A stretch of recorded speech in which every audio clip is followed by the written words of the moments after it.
I believe that the only way we can operate in world disruption is to have an emergent culture, which we call culture of opportunity, where you can see opportunities come to your company from everywhere in that collective wisdom, and you have a methodology to evaluate them quickly and decide which ones are for you now, which ones are for you later, and which ones are never for you. Hey there, and welcome to the Tribe of Leaders podcast. I'm your host, Emmy Kirshner. I'm a serial entrepreneur, investor, and business coach for ambitious women who are boldly taking their business to the next level. And I believe that building a successful business isn't about working 24/7 just to merely meet a revenue goal. What it does take is a unique blend of dedication to purpose, courageous action, and frequently sheer will to overcome the odds that lead to meaningful impact and experiencing a life well lived. In each episode, you'll get to know the women and men who are unafraid to put it all on the line as they share the stories of success and failure that have made them incredible leaders and the magic they gift the world with. As you're listening, and I hope finding value, don't forget to share the Tribe of Leaders podcast with all of your other entrepreneurial friends and to follow us wherever you're listening to this podcast. Hey Tribe, have you ever had that experience where you meet somebody and you just know that you're going to stay connected with them for a long time into the future? That was my experience with my guest in this week's episode of the Tribe of Leaders podcast. Mark Monchek was so much fun, and I know I say that a lot, but it was so much fun to talk to. He is the founder and chief opportunity officer at Opportunity Lab, and it is a strategy facilitation consultancy that is helping mission-driven organizations grow thriving, resilient businesses that create abundance for everyone that they touch. He's also the author of the Amazon nonfiction bestseller, Culture of Opportunity, which is how to grow business in an age of disruption. And I'm really looking forward. Mark and I already have plans to connect up where he lives in New York City and doing some other collaborations together. But what he shared with me outside of our interview and then what we talked about during the interview is really powerful, and it's been staying with me. He talked about how one of the things that he realized over the course of the pandemic is that we are really interdependent as living beings. Like, it's very easy for us to think that we're all independent individuals, particularly, I think, as in lockdown, where we were so isolated from everybody. And he said what he's realized is that we need to think of the collective, the greater good, rather than the individual as the primary focus. And he explains in the interview why that's so important, not only to our personal lives, but also in building and growing your organization, your business. So we talked about like the power of having a tribe, and he shares some super cool stories about how that's impacted his life. And then we also talk about bandwidth, and he shares how in his meetings, the way they evaluate projects is through people's energy level and their bandwidth, their ability to take on new things in any given week, which really resonated with me because it's what I've done with my team in the past. And I know you're going to love this. So listen all the way to the end. And without further ado, here's Mark Monchek.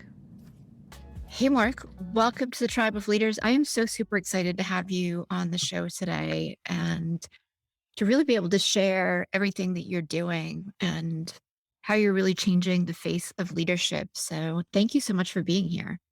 Emmy, thank you. I'm super excited to be with you. I've listened to a number of your episodes, and the whole idea of a tribe has just been so fascinating to me ever since was a little boy. Really? So what has drawn you to that word? Because for me, it's like it embodies community.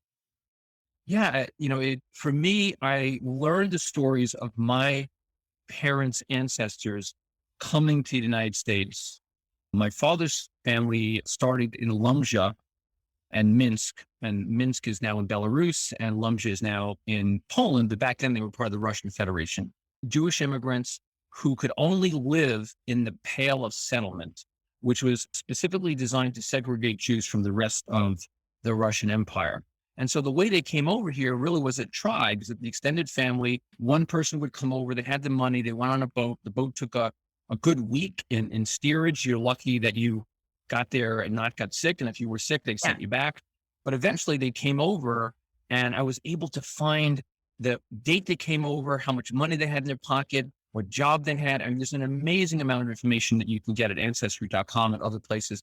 But I understood that their success was really as a tribe, as a family, not just the immediate family, but the extended family, sometimes rabbis and friends. And they saw that they were all in this together. So that idea that we're all in this together and the greater good was something that really stuck with me as a child and growing up and becoming an entrepreneur. How did that shape like your family life? If you picked that up, at an early age, has that created a situation where you're close with your family now and that's what you try to create in your business life as well? Well, yeah, it's a great question. An interesting dynamic. So the greater good is great, particularly if you're a male, but not so much if you're a woman back then. So Right. my mother married my father because he was a Jewish doctor and successful. But my mother was an artist and an entrepreneur and all these other things that she really couldn't be because women were not supposed to be that back in those days. So I was really sensitized to tribes are wonderful, except a lot of tribes don't have equal opportunity for all people. So I became very sensitive to the importance of a tribe actually having the ability to accept differences, the tribe willing to have somebody challenge the leadership of the tribe. So, kind of as an entrepreneur, I really understood the tribe is important. Is also a lot, you have to bring in other folks to challenge the tribe because not the tribe will become extinct. Right. Absolutely. And what are the ways that you've challenged your tribe? Well, I think my first thought is how did the universe or God or whatever power challenge me to then challenge myself, right? So when I was first married, my wife and I, our dream was to buy a house, to start a family, and to really live in a community that was very diverse and inclusive. And we did that. We found a lovely home in Brooklyn, 1899, Victorian, very mixed neighborhood. We moved in there in the spring of 1981 and we were excited. We finally got our dream come true. 6 days after we moved in, somebody tried to burn the house down and we ended up having to move back into this house after it was burglarized 3 times with no heat, no hot water, no electricity, no alarm system. And we were basically camping out in our own home. So that was the first time I understood the importance of a tribe because I needed a tribe. We needed a tribe to survive. Right. So my wife's family showed up, but people showed up from the neighborhood. I didn't even know these people. I mean, I was in there for 6 days. And so people showed up and said, we've got some food for you, or we have a plumber down the block, or, we have some tiles where you can get discount on tiles. So I understood that there's a generosity with people when people need help. And if you look at the biggest traumas and disasters, people actually act at their highest and best during those times. That was one thing I learned about the tribe back in that early day of my first, before I even became an entrepreneur. Yeah. And I've read that too, that when like the general belief is that when bad things happen, everybody becomes every person for themselves. And when you go back through history and look at different scenarios, it's not true. Trials and tribulations bring everybody closer together. Absolutely. And there's a book called Paradise Built in Hell about that exact concept. And the writer, she'll come to me in a minute, goes back from the early San Francisco earthquakes, Chicago Mhm. fire, to 9/11, to Hurricane Katrina. And she shows how people actually came together and their natural generosity and their ability to be a tribe became even more than it normally is. Yeah. Yeah. Which I think is so cool and is what gives me hope that even despite all of the things that are unpleasant that are going on throughout the world today, the opportunity to make it better is still there. Like we're not a foregone, lost conclusion of disarray. It gives me hope that things can actually get better and that we can all make a difference by acting really like as a village. The tribe takes a village to raise a family, grow a business. I think work in community, have that tribe. So I love that you're saying that. Yeah, I agree. I mean, that it is hopeful, even though there's a lot of darkness out there. So I want to answer your question about how do I challenge my tribe, or Mhm. how does my tribe challenge me?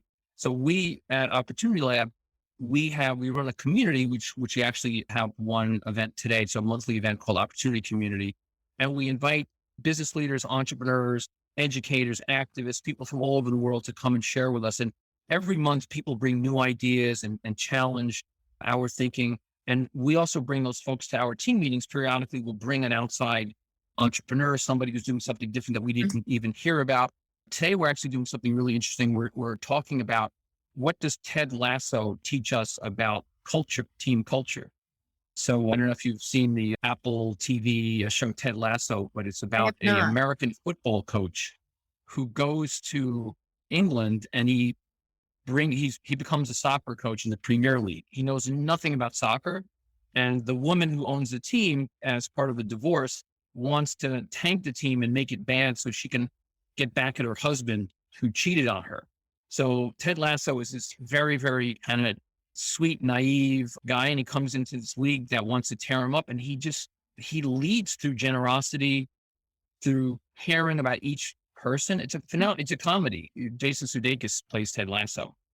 So we're going to be talking about that today. So we introduce topics every month at Opportunity Community and make sure we're bringing in outside voices to challenge our thinking or just to add to our thinking. What do you see as the outcome when you're thinking, and not yours specifically, but like your organization, your tribe, when the thinking is challenged? I think it depends on the way that it's challenged. And this is something I'm thinking a lot about recently. You know, most people were taught to grow up to do things, right? So you start in school when you're a little child. Hopefully, your parents teach you how to be, right? You're nurtured and you're really just loved, right? But when you get to school, you start shifting from being to doing. So you're doing math exercises and you're doing reading, and then you're on this fast track from age 6. Suddenly, you're sitting in a chair instead of learning tactile in your world. You're now sitting there. You have to receive instead of being an active learner of the world. So you're now a doer, and you're allowed to be a beer when you meditate, or maybe when you exercise, or when you're resting. And over the years, I realized in the doing state, it's when I get stressed and I get frenetic. So I've learned to live in the being state and do from the being state. And when I'm doing from the being state, I can actually challenge someone in a way that is respectful, that is calm, that is focused. And I think people, they receive the energy more than the actual content of what you're saying. So if the energy is loving and open, and you're asking a question that really is curious rather than a veiled criticism in the form of a question, which we call a rhetorical question, very often I'm surprised and pleasantly surprised that people are much more open to being challenged when they see it's from good intention rather than to shame them or criticize them. Yeah, absolutely. I think your approach is 90% of how it's going to be received and how people can take it in, because if people feel criticized, and they're going to close up. Where if you can create openness, then they can hear that, and then I presume take it in, learn from it, whether they use that piece of knowledge or wisdom. I think it doesn't matter as much, but I presume that a lot of times having that information or that thought process can be really helpful. Yeah. And in the show that you did recently on empathetic leadership was a great example of how leaders really can lead through empathy, through deep listening, and through understanding what's actually happening in the organization. Mhm. So I think people think, well, empathy, that's a soft skill. Yeah, that's good to have, but it's not part of your strategy. And actually, in my book, Culture of Opportunity, How to Grow Your Business in Age of Disruption, I really talk about how a culture needs to be strategic, that a strategy has to actually emerge from the culture. And then when your strategy does not emerge from the culture, it is very, very temporal and is not very resilient. So let's dive into that a little bit. How can somebody or organization create a strategy that is resilient, that is kind of part of the tribe and is going to represent, I think, everybody? I think, Emmy, first, you have to believe in the concept of the collective wisdom, Okay. that the organization has information that is getting on a moment to moment basis. So where does that organization, where does that information come from? It comes from customer service agents who talk to customers every day. It comes from emails that come in from customers or from suppliers every day. It comes from conversations that merchants have with vendors every day. It comes from traffic in the store, if you have a retail store, and what people are saying. It comes from data in terms of what are they buying today that they weren't buying yesterday? Were they not buying today that they were buying yesterday? It's almost an infinite amount of information that you have. So if you just go by the data without the context, you will misunderstand what's actually happening. Right.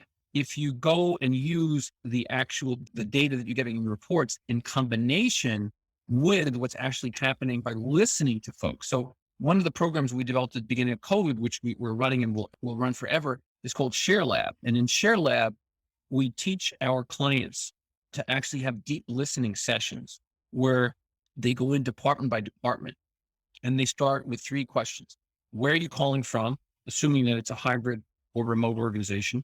What is inspiring you and what is troubling you? And we listen to what people are saying. We train our clients to listen deeply. And then each session, department by department, we ask different questions. What are your customers saying to you now? What is the biggest challenge in your organization, et cetera, et cetera. So we have a way that organizations can actually learn throughout all the different parts of the organization if they truly want to. I love that you're saying that because for years I've been saying as a coach, the way I hear my clients, even in an email, is not just the words that they're saying, it's how they're using them and when they stop to breathe. Because there's so much meaning in the presentation of the communication, not just the actual words that are being used. So it sounds like you're taking in a very similar way, you're taking in information wholly and not just looking at data or one piece of it. Yeah, trying to be very holistic and really respect information at every level. So we tend to get information from the top down. And I want to know what the person who cleans the building Mm. knows about our company. That person knows a lot. But I want to go back to what you just said in terms of your listening to your clients. Yeah. How do you help your clients stay in the moment with all the distractions are around so you can actually, you as a coach can learn what they're actually feeling? I mean, for me, it's very intuitive and I have a tendency to be able to pull things out of them that they just generally don't share with people. So it's holding space for them so that they can be present and they know, like all of my clients know that I have their back on any given day. So I think we develop a really deep relationship very quickly. So there's a lot of trust there. So your ability to be present with them allows them to want to connect with you, and somehow they forget about these other things because they see you've got something valuable for them. Yeah, I'm not going to say that they forget. It's that like I want to make sure that they're moving forward. So in my listening too, when they start to move to a different conversation and we haven't, they're avoiding whatever is the thing is, I'll pull them back to it and I'll keep circling back and circling back and circling back until we get to whatever's really troubling them. But it's because I'm listening really deeply and actively at what they're saying and not getting sidetracked when they have their squirrel moment. And it's like, oh, and let me tell you about this other story so I don't have to talk about the thing that I don't want to talk about.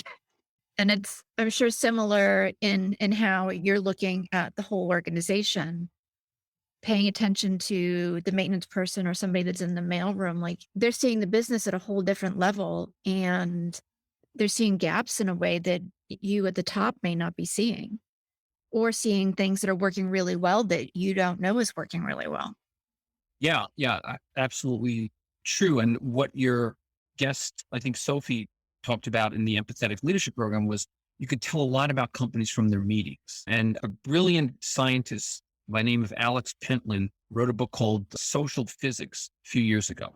And what he did is he did research and he had digital badges on hundreds and hundreds of different teams.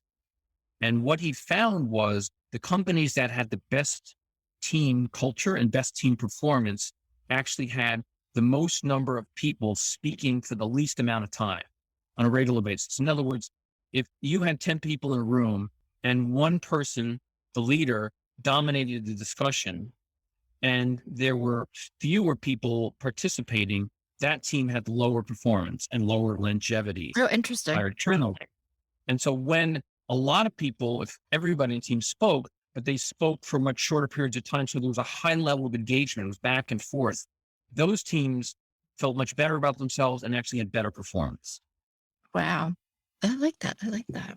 Great, great book, Social Physics, Alex Pentland. So we do a lot in our abundant leadership. We have a program called Abundant Leadership. We operate in 3 areas: strategy, leadership, and culture. And we believe that they're all connected. Right. So in our abundant leadership program, we do a lot on dynamic meetings and actually, how do you make a meeting where people will want to go to? They love going to this meeting. They feel connected. They feel engaged and they actually get work done.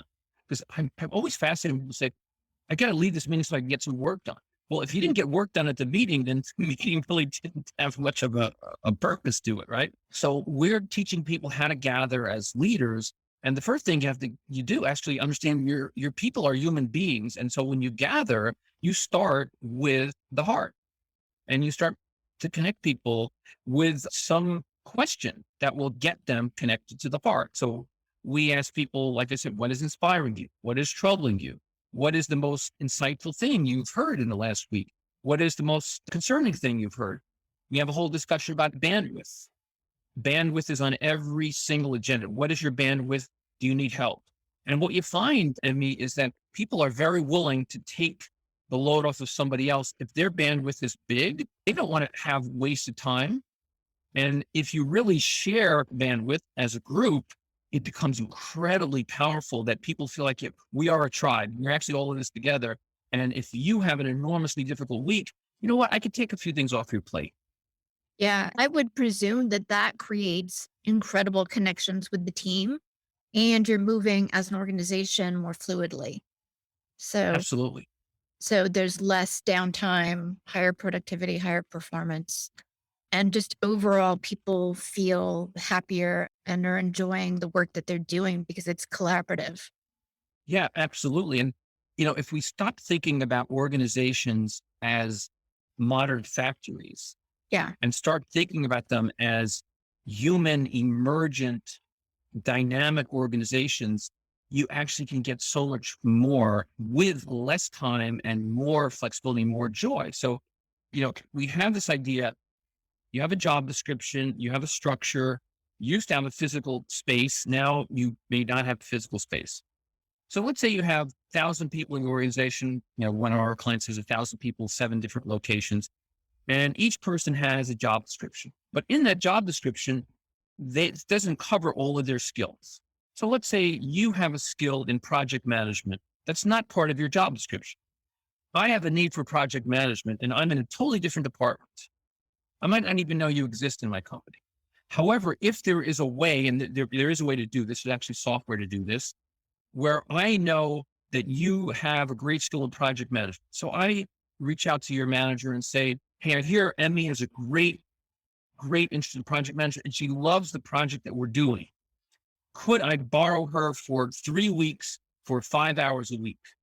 Absolutely. I'll ask Emmy. You say yes. And now you are on my project, still working in the team you're on, and you're doing something you love that nobody even knew that you loved because there was no way to communicate, right? Right. So we build these resource ecosystem maps to see the actual resources and assets of a company as an ecosystem. And when you do that, it's so powerful.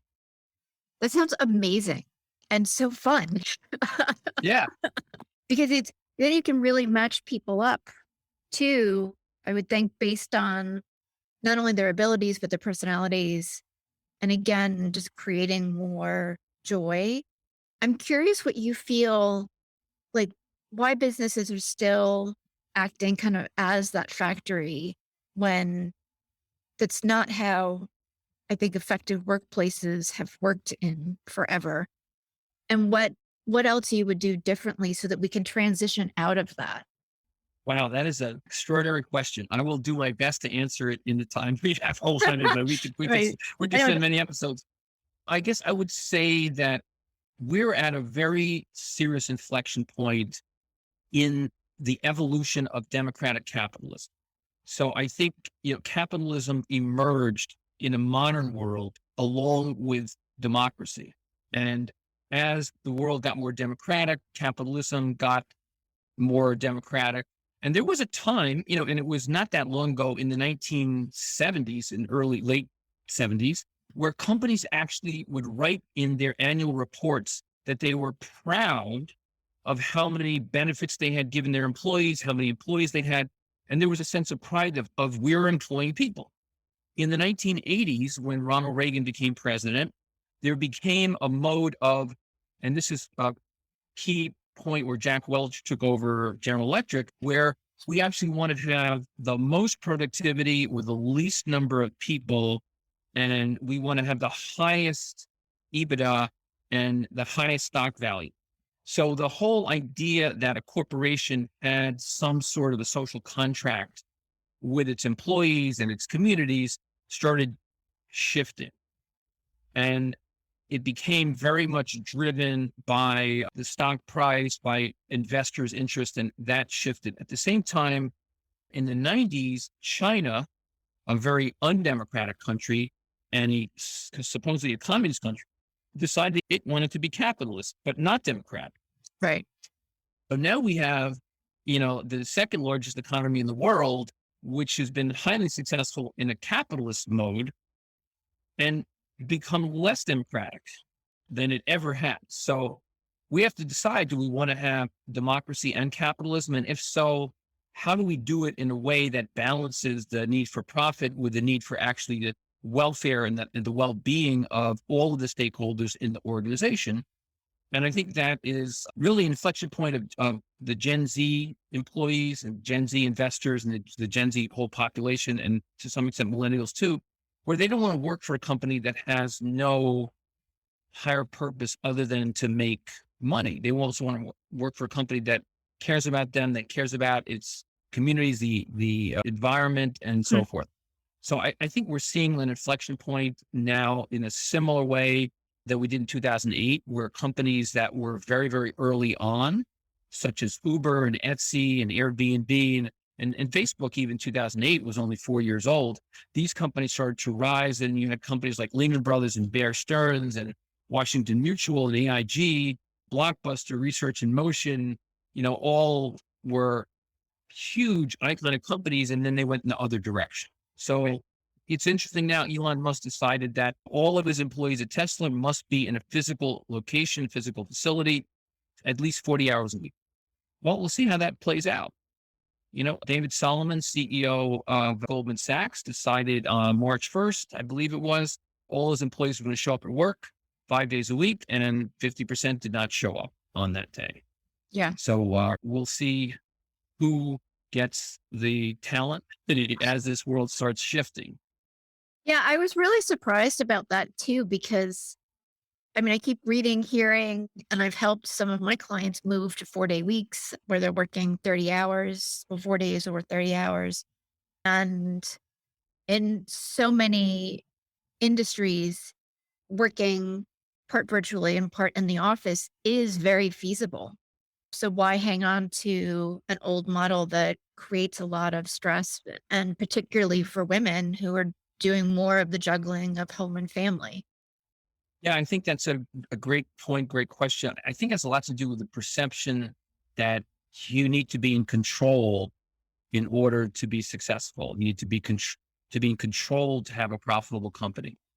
And I think that the whole idea of capital and management controlling labor, or companies controlling people is shifted.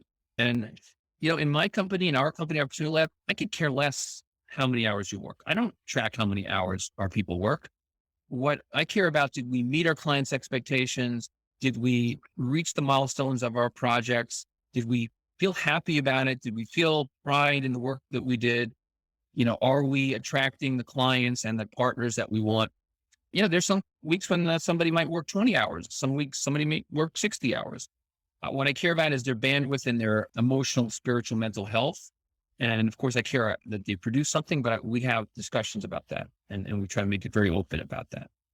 I love that you're doing that because how I personally work, like I don't have the same energy level every day, every week, of every month. And it's what I try to teach everybody that I come in contact with, like honor that because there's days where I'm knocking it out of the park and days where I need to rest. And that for me has created more consistency than anything else. And you can sit around for 40 hours and put your time in and not do anything amazing. Yeah. And I think the hybrid work environment and the remote flexible work environment gives people a chance to do what you just said, Mhm. right? If you physically have to commute 3 hours a day and be in a physical space, if you're not having a good day, well, then either you're late, you're absent, or you're considered somehow you're insubordinate.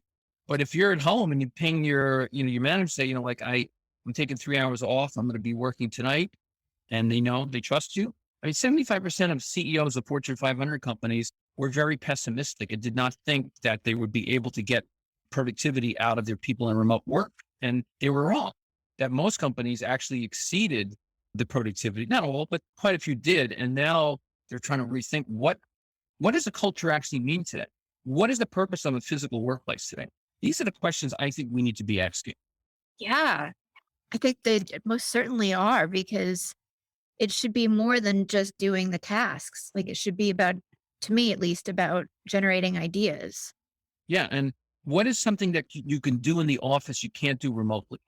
It's like where I was telling you earlier before we started the podcast that we have an extraordinary partner in Luminary, which is a co-working space originally designed for women entrepreneurs and leaders. And it's co-ed, but it really was set aside specifically for an aesthetic and a culture that made women feel they could be at their best. And we have a strategy offsite that we're doing with our client next week.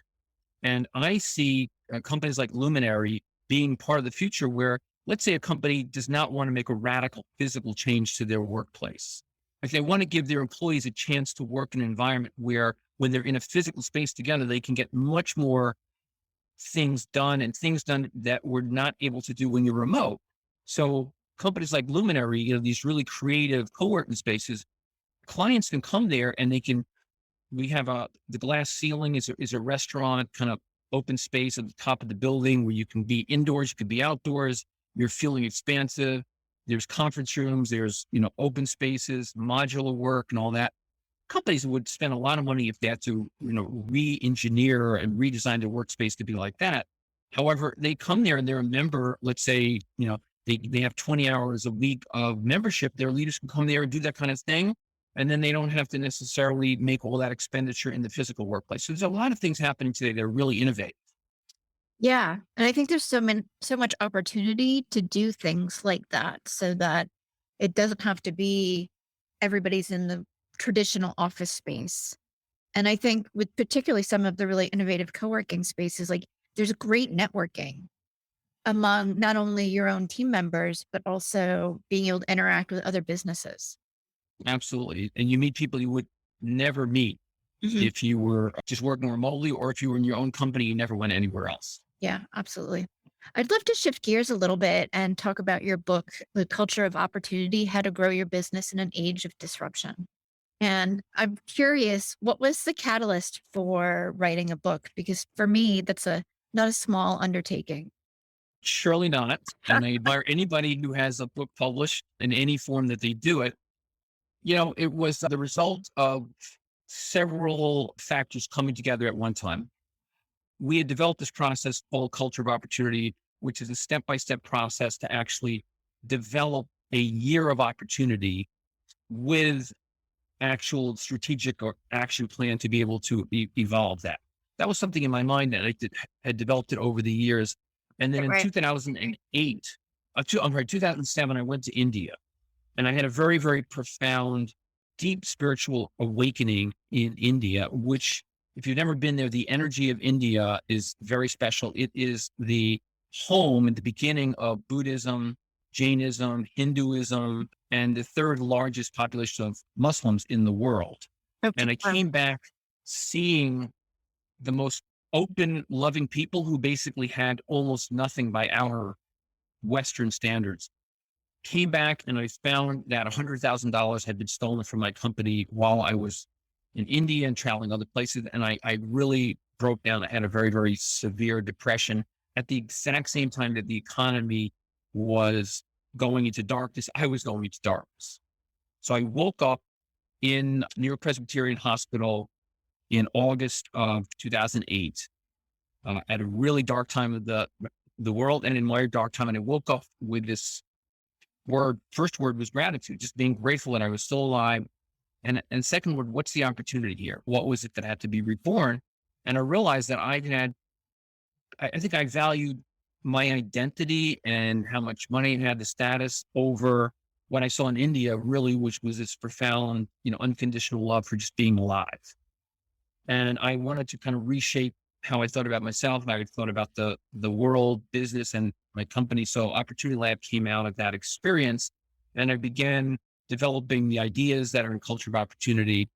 And then it took me quite a while. So from 2009, when I started this idea, to 2017 when it came out. And it came out at a time when the world was in a really serious disruption, and it continues to be. And I believe that the only way we can operate in world disruption is to have an emergent culture, which we call culture of opportunity, where you can see opportunities come to your company from everywhere, and that collective wisdom we talked about earlier. And you have a methodology to evaluate them quickly and decide which ones are for you now, which ones are for you later, and which ones are never for you. So we start out and make it really, I know we're getting toward the end of the show, getting really quick. We start out with defining how you measure success in your company beyond just profit. What are the other metrics? We then bring in an opportunity team, which are not just the CEO and C-suite leaders, but are people throughout the organization. And then sometimes we'll bring in customers, clients, shareholders, professors, thought leaders, and bring together these people. And we'll ask them very, very weird and strange question. What works in this company? Because people study failure, but they don't actually study success. So we actually have come up with what we call a success DNA profile. We look at the 5 most successful endeavors in the last few years. What were the conditions inside the company and in the world at large? And we see there's actually a karma, believe it or not, that companies have, that when they're most successful, there's a kind of a synchronicity between what's happening in the world and the conditions in the company. And then we say, what was your biggest failure? The one thing you most regret? And then there's an aha moment when they fail. They go off of the success pattern that they didn't even realize they had. Once they own their success pattern, they can evolve it and upgrade it. And then we map the resource of the organization as an ecosystem.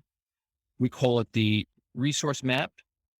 And then we look at what are all the resources you actually have, not just in your company, but in your whole ecosystem of customers, clients, shareholders, partners, et cetera. And then we say, if you had the most extraordinary year possible, your year of opportunity, what opportunities would you create? And then 25 come on the whiteboards from your opportunity team. And then we filter them. Will it meet your business results in the time you need it to? Is it consistent with your success DNA? What works here? Do you have the resources to do it? And then is everybody on board? And that last question makes it a tribal democracy where it's not just one person as CEO gets to vote, but it's a consensus or maybe even a unanimous decision. And then we take the 25 opportunities, 5 we're doing now, 5 we're going to revisit in 6 months, and the rest, maybe they're not for us, but they were good ideas. And then we start launching those opportunities and measuring them and working them. 6 months later, an opportunity comes to the company, something never heard before. We bring the team back together. Let's look at this opportunity by our filter. Is it meeting our business results? Is it consistent with our success DNA? Do we have the resources to do it? Is our team on board? So it's a constant flow of opportunities, evaluation, conversation, focusing, and then not doing. And then So it really becomes really dynamic, and it allows a lot of things to happen, but also a focus so that you're not all over the place.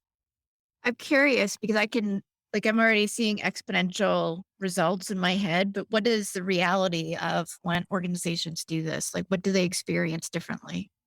Well, I mean, there are significant financial results. So I had mentioned earlier, we have a client that is an iconic New York, but a really global e-commerce retailer with multiple different businesses, went from 300 million to a billion. We have a company in California that does electrical supplies, and we help through this culture advisory process merge their companies together. And they've gone from about 20 million to about, I think they'll be close to 100 million by the end of this year. And they also have high level retention, high level of customer satisfaction, high level of employee engagement, which are some of the measures that we identify in their business results. And they've weathered some really difficult times. Amazing. Mark, I am just so inspired by you. We've talked about so many different things that I feel mutually aligned based on what you're saying, but I think are really the core of how great businesses can be built. So I'm so appreciative and grateful, one, to have you on the show, but two, that you're doing this work. I mean, thank you. I love the interview. I mean, I felt like we were really collaborating together. Yeah. I'd love to learn more about what you do because I feel like you have a tremendous presence as a coach. And obviously, you're an investor and strategist and entrepreneur as well. So maybe we can get a chance to get to know each other better as well. Absolutely. I would love that. Share with everybody where they can find the book. The book is in a print version and it's in a Kindle version on Amazon. So it is Culture of Opportunity, How to Grow Your Business in an Age of Disruption. You can also see some videos on our website, opplab.com, OPPLAB.com. We have a YouTube channel, OpLab TV. We have a lot of videos. And of course, on our website, we have my podcast appearances, and this appearance will be on shortly in a few weeks. And Opportunity Community is once a month, and just go to our website. You can sign up for free, and hopefully we'll see you folks there. Perfect. Thank you so much for coming on. As I said, I loved our conversation. Me too. And thank you. I feel honored. Awesome. Thank you so much for being a listener of the Tribe of Leaders podcast. I am so grateful for each and every episode that you tune in and listen to. And I hope that you get a ton of value that you can implement starting today. I do have just a quick favor. If you wouldn't mind hopping on to wherever it is that you listen to podcasts and leave us a rating and review, it would help us tremendously so that the Tribe of Leaders podcast can be found more easily and help inspire other entrepreneurial leaders.